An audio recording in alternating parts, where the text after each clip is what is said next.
نحمده ونستعينه ونستغفره ونعوذ بالله من شرور أنفسنا ومن سيئات أعمالنا من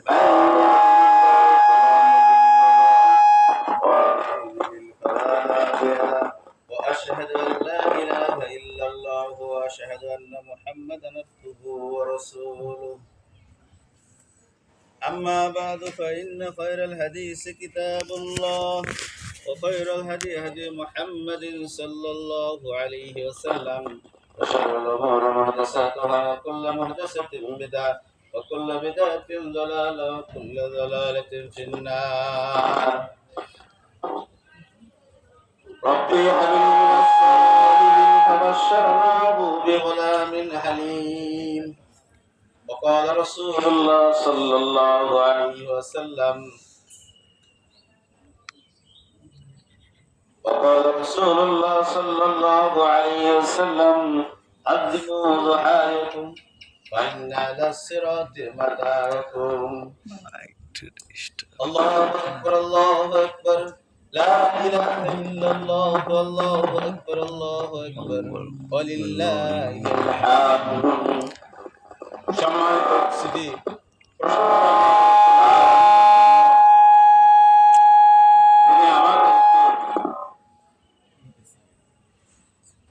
আজ ঐতিহ্যবাহী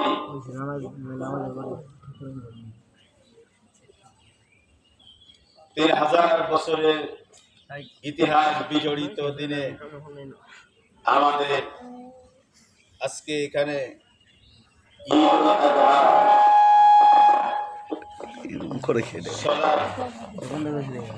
আদায় করার তৌফিক দান করেছেন সেজন্য আমরা সবাই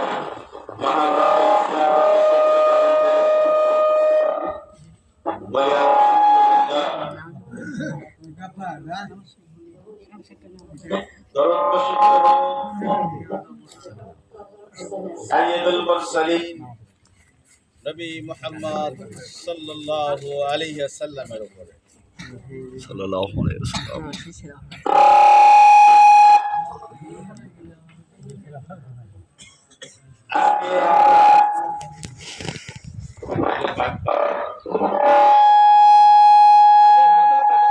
বন্ধ করো তানজিল বন্ধ করো মাইক সারে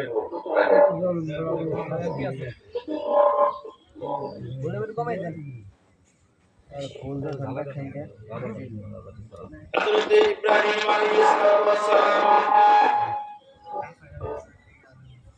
বন্ধ করে যেই নবীকে আখিরুল আম্বিয়াকে মহান রব্বুল আলামিন প্রায় 200 বছর হায়াত দান করেছিলেন রব্বুল ইজ্জাত জাতির পিতা ইব্রাহিম আলাইহিস সালাম মহান রক্তান্তরে 205টি জায়গায় উল্লেখ করেছে তার বিবরণ দিয়েছেন রব্বুল ইজ্জাত বুঝছেন আবুল আম্বিয়া ইব্রাহিম আলাইহিস সালাম তার যে পিতা ছিলেন আজর আমরা যদি দেখি মিডল ইস্টে বিশেষত ইব্রাহিম আলাইহিস সালাম জন্মগ্রহণ করেন ইরাকে যে শহরে তিনি জন্মগ্রহণ করেছিলেন আমরা জানি সেই শহরের নাম ছিল হলো বাবেল শহর, বর্তমানে আমরা বলি বাগদাদ। এই শহরে জন্মগ্রহণ করেছিলেন একজন সে সময়কার দাপুটে এবং প্রভাবশালী ব্যক্তি মন্ত্রী যিনি ছিলেন তারই গৃহে। তো দেখেন এরপরে যখন ইব্রাহিম আলাইহিস সালামের জন্ম হয় তিনি আমরা জানি মুফাসসিরগণ বলেন তিনি প্রায় 3 বছর পাহাড়ের গুহায় লালিত পালিত হয়েছিলেন।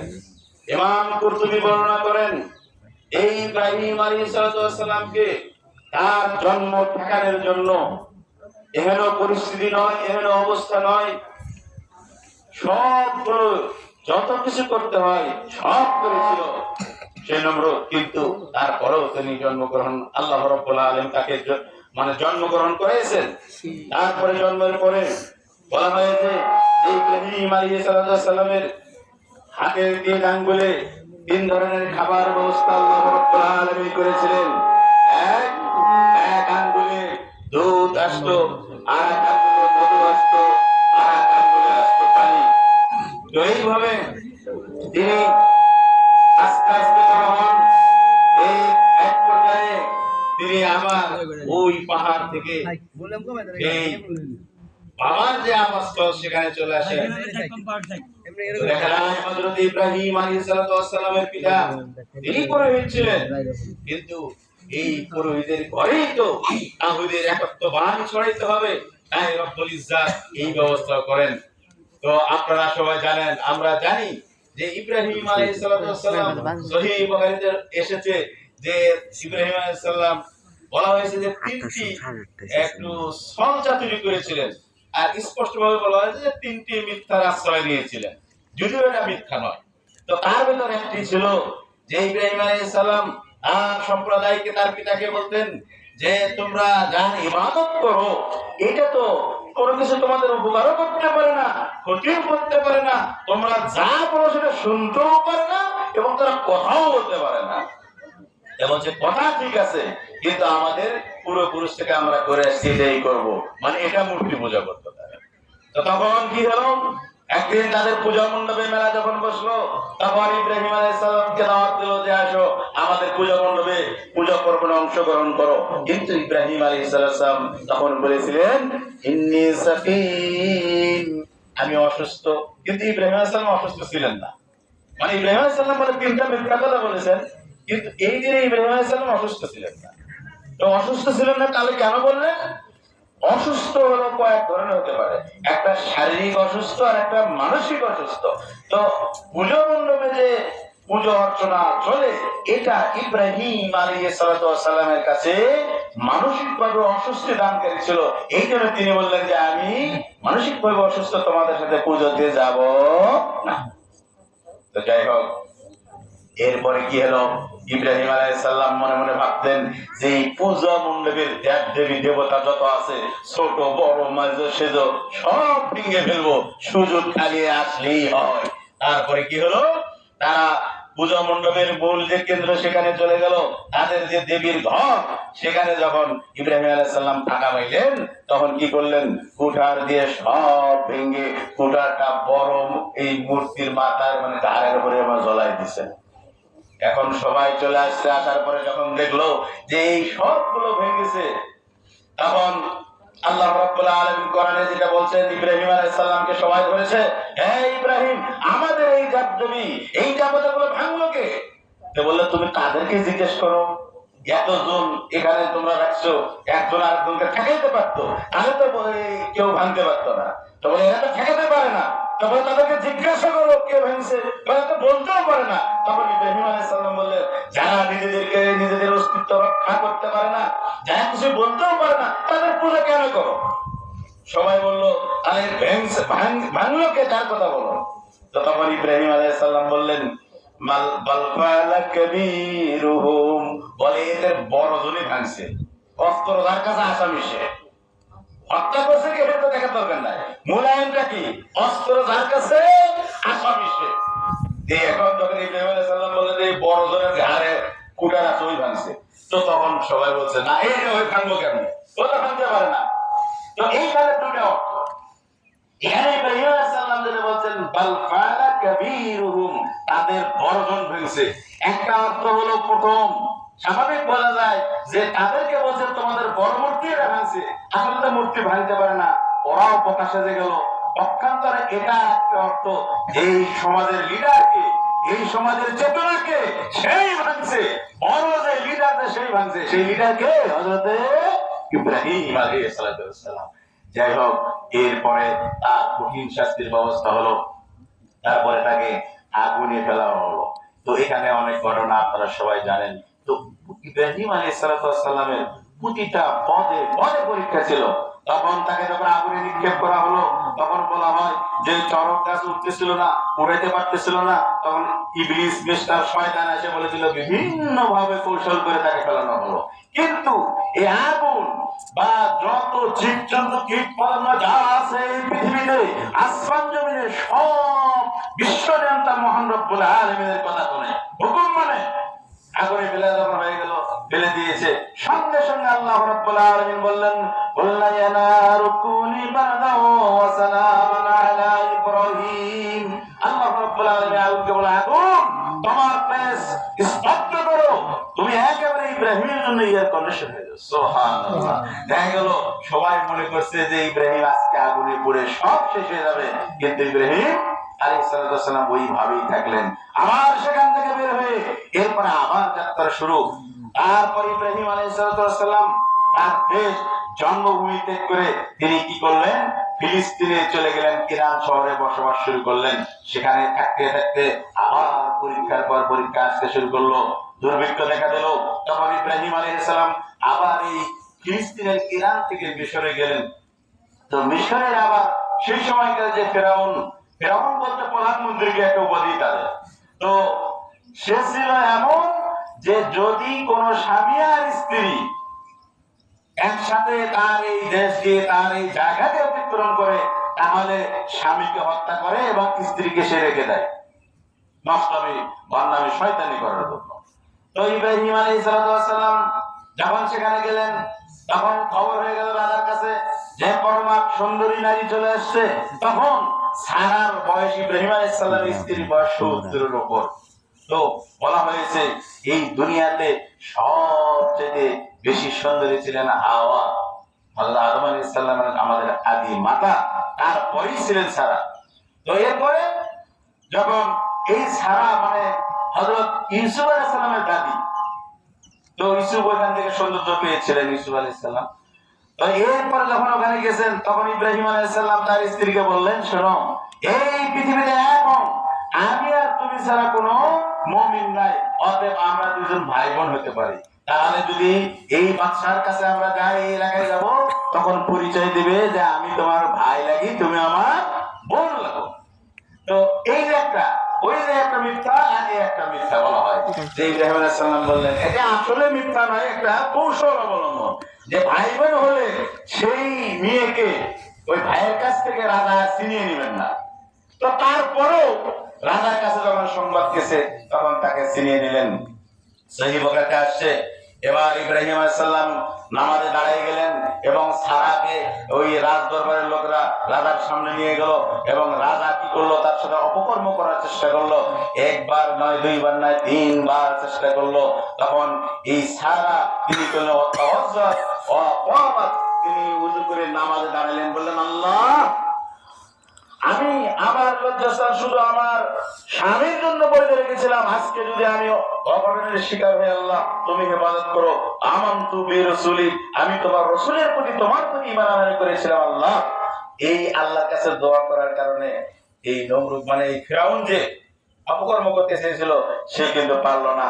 তারপরে কয়েকবার ব্যর্থ হওয়ার পরে সে কি করলো, আবার বলে, এই সারা এ তো মানুষ না, জিন, ভূত। বললো এর জন্য একটা খাদেমের ব্যবস্থা করে দিল, হাজেমা। তখন হাজেরা, কেউ বলেছেন ঐতিহাসিক, এই হাজেরা ওই রাজ দরবারই এক মন্ত্রীর মেয়ে, অথবা সেখানকার এক ভালো মেয়ে। তাকে হাজেরাকে দিয়ে দিল সারার সামনে, যে সারা তুমি একে নিয়ে যাও, এরে দিয়ে দাও হাদিয়া। তো এটা রাজা সন্তুষ্ট চিত্ত হোক আর অসন্তুষ্ট চিত্ত হোক, তাকে দিয়ে দিলেন। এবার হযরত ইব্রাহিম আলাইহিস সালাম, সারা তার স্ত্রী আর উপঢৌকন পাইলেন কারে, হাজেরারে। এদের দুইজন নিয়ে আবার চলে আসলেন কিরানে, মানে ফিলিস্তিনে বসবাস শুরু করলেন। এরপরে পরিবার পরিজন একসাথে থাকলে মিল হয় না। তারপরে আস্তে আস্তে তিনি বললেন, এখান থেকে আল্লাহর পক্ষ থেকে হলো। তখন আল্লাহ রাব্বুল আলামিনের কাছে এখন কিন্তু কোনো সন্তান হয় নাই, এখনো কোনো সন্তান হয় নাই। এবার বয়স ইব্রাহিম আলাইহিস সালামের প্রায় 7 বছরের কাছাকাছি। তখন আল্লাহ রাব্বুল আলামিনের কাছে দোয়া করলেন এবং সারাও বললেন যে হাজেরাকে বলছেন, হাজেরা তুমি স্বামীর সঙ্গে বিবাহ বন্ধনে আবদ্ধ হলেন। এরপরে আল্লাহ রাব্বুল আলামিনের কাছে দোয়া করলেন, রব্বি হাবলি মিনাস সালিহিন ফাবাশশারনাহু বিগুলামিন আলীম। আল্লাহ আমার একটা সন্তান দাও। আল্লাহ রাব্বুল আলামিন তার দোয়া কবুল করে এই হাজেরার গর্ভে, মূলত প্রথম স্ত্রী ছিল কে? সারা।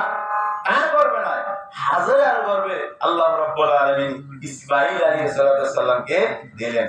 তারপরে এই ইসমাঈলকে নিয়ে এখন ওহী হল, আল্লাহ রাব্বুল আলামিন ইব্রাহিম আলাইহিস সালামকে বললেন যে তুমি মাত্র 3 থেকে 4 মাসের সন্তান, বললেন তুমি তোমার দ্বিতীয় স্ত্রী হাজেরা এবং ইসমাঈলকে একেবারে বনবাসে, আমাদের ভাষায় বলি কাবায় রেখে আসলেন, কাবার কাছে রেখে আসলেন। সেই সময়ে বয়োজির জানেন, সেই সময়ে কাবার আশেপাশে, কাবার ঘরও ছিল না, কাবার আশেপাশে কোনো মানুষও বসবাস করতো না। তখন ওইখানে যখন রেখে আসলেন, তখন হাজেরা আর ইব্রাহিম আলাইহিস সালামের প্রথম পুত্র ইসমাঈল কেউ নাই। তখন ইব্রাহিম আলাইহিস সালাম তাকে রেখে আসলেন। তখন বললেন আমরা খাবো কি, থাকবো কেমনে? বলে আল্লাহই চলে। তখন দোয়া করলেন আল্লাহর কাছে, হে আল্লাহ তুমি আমার এই সন্তানকে দেখো। এরপরে ইব্রাহিম আলাইহিস সালাম ওখান থেকে চলে গেছেন আবার এই ফিলিস্তিনে। এরপরে 7 দিনের ভিতরে সব খাবার শেষ হয়ে যায়, মানে পানি আর শুকনো রুটি। এরপরে হাজেরা সাফা মারওয়া পাহাড়ের মাঝে 7 বার দৌড়দৌড়ি করেন পানির জন্য। হাজী সাহেবরা এখনো দৌড়দৌড়ি করে ওই যে সাফা মারওয়ার মাঝে। ওই যে দেখেন হাজেরার দৌড়, এটা কিয়ামত পর্যন্ত থাকবে। আল্লাহ বলবে আল্লাহু আকবার, আল্লাহু আকবার, লা ইলাহা ইল্লাল্লাহ, আল্লাহু আকবার, ওয়ালিল্লাহিল হামদ। এরপরে আবার এই 10 থেকে 13 বছর পরে, কয় বছর পরে? 13 বছর পরে ইব্রাহিম আলাইহিস সালাম আসলেন। কি আসলেন? আল্লাহ বলেন ইন্না রাবিল মানামি আন্নী আযবাহুকা ফানজুর মাযা তারা। 13 বছর পরে চলে আসলেন। এইদিকে হাজেরা অস্থির হয়ে গেলেন। তারপরে বাচ্চা যখন পানি দিতে পারছিলেন না, এদিক থেকে সাফা মারওয়া দৌড়াদৌড়ি করতেছিলেন। আল্লাহ রাব্বুল আলামিন জিবরাইল আমিনকে প্রেরণ করলেন, হে জিবরাইল দ্রুত যাও, আমার নবী ইব্রাহিমের পুত্রের খাওয়ার ব্যবস্থা করো। সঙ্গে সঙ্গে জিবরাইল আমিন গিয়ে সেখানে জমজম কূপে তার পায়ের আঘাতে জমজম কূপ হয়ে গেল। সেখান থেকে পানি খাওয়া শুরু হলো। তারপরে দেখলো জুরহুম গোত্রের লোকেরা, তারা আশেপাশে পানি খুঁজতে খুঁজতে দেখে পাখি উঠতেছে, মনে করলো এখানে কোথাও পানি আছে, ওখানে পানির ব্যবস্থা। সেখানে যায় তারা পানির আশ্রয়ে ওইখানে বসতি গড়ে উঠলো। আস্তে আস্তে ভাবে সেই সময়ে মক্কায় বসতি গড়ে ওঠে। তো এরপরে 13 বছর যখন শেষ হয়ে যায়, তখন ইব্রাহিম আলাইহিস সালাম স্বপ্নে দেখেন যে আমি আমার সন্তানকে কুরবানি করছি। 13 বছর সময় যখন ইসমাঈল আলাইহিস সালামের বয়স 13 বছর, ইব্রাহিম চলে আসলেন জব করার জন্য। বললেন আমি তোমাকে স্বপ্নে দেখেছি, জব করছি। অতএব বলে তোমার মতামত কি? বলে সাতাজিদুনি ইনশাআল্লাহু মিনাস সাবিরিন। বলে ঠিক আছে হে পিতা, আপনি যদি আসলে দেখে থাকেন স্বপ্নে, তাহলে নিশ্চিত আল্লাহ রাব্বুল আলামিন আপনাকে জানিয়ে দিয়েছে। অতএব ফাকাল মা তুমার, আল্লাহ রাব্বুল আলামিন আপনাকে যে নির্দেশনা দিয়েছে আপনি সুতরাং কুরবানি করে ফেলুন, কোনো সমস্যা নাই। আমাকে জবাব করতে আল্লাহ রাব্বুল আলামিন নির্দেশনা দিয়েছেন, অতএব আপনি করে ফেলুন। এরপরে তাকে নিয়ে মিনা একেবারে দূর প্রান্তরে যান। হযরত ইব্রাহিম আলাইহিস সালাম একেবারে সঙ্গে একেবারে অস্ত্র নিয়ে যান, চাকু নিয়ে যান, সৈন্যকে ধারণ করে নিয়ে যান যে আজকে পুত্রকে আল্লাহর সন্তুষ্টির জন্য একেবারে কুরবানি দিবেন। তো এখানে যে বিষয়টি সেটা হলো এই যে আজকের এই দিন ঐতিহাসিক একটা দিন, যে এতদিন পরে একজন পুত্র সন্তানের বাবা হয়েছে, সেই সুন্দর ফুটফুটে সন্তানকে আজকে একেবারে চিরতরে আল্লাহর সাথে কুরবানি দিতে যাচ্ছেন। খেয়াল করেন পরিস্থিতিটা কি রকম। কেউ নাই, আকাশ বাতাস মুখরিত, একেবারে আসমান জমিন কি সৃষ্টি জগৎ স্তব্ধ যে পুত্রকে পিতা জবাই করতে যাচ্ছে। কেউ নাই, ফেরেশতারা তো জানে না যে আজকে জবাই হবে না, কেউ কিন্তু জানে না। সবাই তো মনে করছে আজকে জবাই হয়েই যাবে। তাহলে দেখেন বিষয়টা কত বড় জটিল ছিল। এরপরেও সবচেয়ে বড় কথা হলো যে ইব্রাহিম আলাইহিস সালাম মহান রব্বুল আলামিনের নির্দেশনা যথাযথভাবে ফলো করেছেন। এই জন্যই আল্লাহ রাব্বুল আলামিন সন্তুষ্ট হয়ে আল্লাহ বলেন ওয়ানাদাইনাহু ইয়া ইব্রাহিম قد صدقت الرؤيا إنا كذلك نجزي المحسنين। এবার যখন চাকু নিয়ে ইব্রাহিম আলাইহিস সালাম ইসমাঈলের গলায় চালাচ্ছেন, আল্লাহ রাব্বুল আলামিন ডেকে বললেন, হে ইব্রাহিম, তোমার পরীক্ষায় তুমি পাস করেছো, তুমি পরীক্ষায় পাস করেছো, কোনো সমস্যা নাই, তোমার কুরবানি আমি কবুল করে নিয়েছি। আল্লাহ রাব্বুল আলামিন বলেন ওয়াফাদাইনাহু বিযিবহিল আযীম। ওই যে আদম আলাইহিস সালামের সন্তান হাবিল যে কুরবানি দিয়েছিল তোমরা, এটাই জান্নাতে ছিল, ওটা আল্লাহ রাব্বুল আলামিন আবার পূরণ করেন এবং সেটাই ওই ইব্রাহিম আলাইহিস সালামের চাকুর নিচে আবার জমা হয়ে যায়। বলেন আল্লাহু আকবার, আল্লাহু আকবার, লা ইলাহা ইল্লাল্লাহ, আল্লাহু আকবার, আল্লাহু আকবার, ওয়ালিল্লাহিল হামদ। তো এখন আমরা আজকের এই কুরবানির দিবসে আমাদের সবচেয়ে বড় যেই আমল রাসূল সাল্লাল্লাহু আলাইহি ওয়াসাল্লাম বলেছেন, মা আমিলা আগামিন ইয়াওমান নাহরি হাবিলাল্লাহি মিন ইহরাকিদ দাম, এই দিনে সবচেয়ে আল্লাহর কাছে যেটা পছন্দনীয় আমল সেটা হলো রক্ত প্রবাহিত করা। সবচেয়ে কুরবানি করা সবচেয়ে বড় পছন্দের কাজ আল্লাহর কাছে রক্ত প্রবাহিত করা। এই দিনে সুন্দর করে কুরবানি করতে হবে।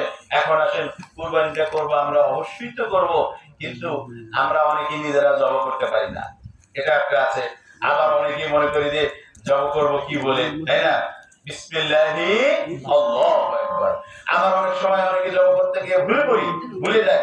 ভুলে যদি জানি দিতে কি তো অনেক থেকে তো ভুলে গেলে কোনো সমস্যা নেই, আর ভুলে যাবেনই বা কেন, তাই না, বিসমিল্লাহি আল্লাহু আকবার এটা বলবেন। সব খুব ছোট দোয়া, যদি নিজে পারেন অবশ্যই নিজেরটা জব করবেন। আর সবচেয়ে মহাব্বতের যে পশু সেটাই জব করতে হবে, আর সুন্দর পশুই জব করতে হবে, এটা তো আমরা সবাই জানি। রাসূল সাল্লাল্লাহু আলাইহি ওয়াসাল্লাম বলেছেন, ওয়াইন্না ওয়ালা কাতি ইয়াউমাল কিয়ামাতে বিকুরুনিহা ওয়া শারিহা ওয়া যলাবিহা, কিয়ামতের দিনে এই পশু তার লোম, পশম, খুর এগুলো নিয়ে কিয়ামতের ময়দানে আপনার পক্ষে সাক্ষী হবে। সুতরাং এটা সুন্দর করে উপস্থাপন করবেন, একমাত্র আল্লাহর জন্য করবেন, ইনশাআল্লাহ এটাই আপনার এবং আমাদের জন্য নাজাতের কারণ হয়ে যাবে। রাসূল সাল্লাল্লাহু আলাইহি ওয়াসাল্লাম বলেছেন, আযমু যুহাইকুম ফাইনা আলাস সিরাতে মাতাইকুম, বড় সরো মোটা তাজা সুস্থ সবল পশু এটা জব করবে, কারণ হলো এটা পুলসিরাতে কাজে লাগবে। সুতরাং এটা আমরা করব, আর আজকে সুন্দর করে করব। আর একটা হাদিস এটা হলো এই, রাসূল সাল্লাল্লাহু আলাইহি ওয়াসাল্লাম বলেন, ফাকুলু মিনহা ওয়াতিমু ওয়াতাকিরু, এই কুরবানি যে মাংস এটা কি করবে, আল্লাহ রাসূল সাল্লাল্লাহু আলাইহি ওয়াসাল্লাম বলেন, নিজে খাও, আত্মীয় স্বজনকে খাওয়াও, গরীব মিসকিনকে খাওয়াও এবং নিজে জমা করে রাখো। তার তিন ধরনের কথা আছে এবং কোরআনেও আসছে যে এটা কি করো, ওয়াতিমুল কানি ওয়াল মু'তাররা, নিজে খাবে এবং যারা চায় তাদেরকে দিবে, যারা চায় না তাদেরকেও দিবে। অভাবী না, মানে আত্মীয় স্বজন তো আপনার কাছে চাইতে আসে না। সুতরাং এগুলো দিয়ে নিজেকে, এটাই মূল কথা। এখানে মূল যে চেতনা সেটা হলো এই যে এই 3000 বছরের ইতিহাস এটা আপনাকে মনে রাখতে হবে, ইব্রাহিমের চেতনা এটা মনে রাখতে হবে। সেজন্য আল্লামা কবি ইকবাল বলেছেন, আজ হজো ইব্রাহিম কাইমা পয়দা আকার सकते हैं अंदाज़े गुलिस्ता পয়দা। হ্যাঁ, এখনো যদি ইব্রাহিমের মতো সেরকম বলিষ্ঠ কারো ঈমান থাকে, এই ঈমানের কারণেই ইব্রাহিম আলাইহিস সালাম যে আগুনে নিক্ষিপ্ত হয়েছিলেন, সেই আগুন যে এয়ার কন্ডিশন হয়ে গেছিল, বাগান হয়ে গেছিল, এইরকম ভাবে যদি ইব্রাহিমের মতো ঈমানী শক্তি কারো এখনো থাকে, এই শক্তি দিয়ে এরকম অগ্নিকুণ্ড ফুলের বাগান হয়ে যেতে পারে। এটাই হলো চেতনা এই কুরবানির। সেজন্য কুরবানি আরেকটি যে কথা সেটা হলো কুরবানি পশুকে যে বলি দেওয়া হয় বা কুরবানি দেওয়া হয়, এটাই মানুষের যে চেতনা পশুত্ব মানুষের ভিতর রয়েছে, এটাও যাতে আল্লাহর রাস্তায় কুরবানি দিতে পারি, এই হলো মূল লক্ষ্য। আসুন আমরা এই কুরবানি থেকে শিক্ষা নিয়ে আমাদের পরবর্তী আরো 1 বছর পর্যন্ত এটা পাওয়ার নিয়ে চলতে পারি, ঈমানকে তাজা করতে পারি এবং বিশেষত আমাদের জাতির পিতা হযরতে ইব্রাহিম আলাইহিস সালাতু ওয়াস সালামের যে চেতনা সেটা ধারণ করতে পারি।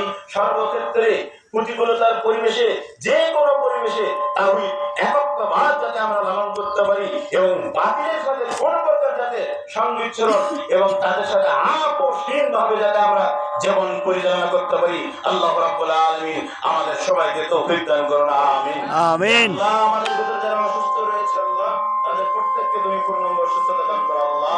আর আজকের এই মহফিলে আল্লাহ তোমার দরবারে দোয়া করি আল্লাহ, আমাদের যারা আত্মীয় স্বজন, পাড়া প্রতিবেশী, দাদা দাদি, নানা নানি, পিতা মাতা, ছেলে মেয়ে যারা মারা গিয়েছে আল্লাহ, ছেলেমিত্রাই কবরে শায়িত রয়েছে আল্লাহ, তাদের সকলকে আল্লাহ তুমি জান্নাতুল ফেরদাউসের মেহমান হিসেবে কবুল করে নাও আল্লাহ।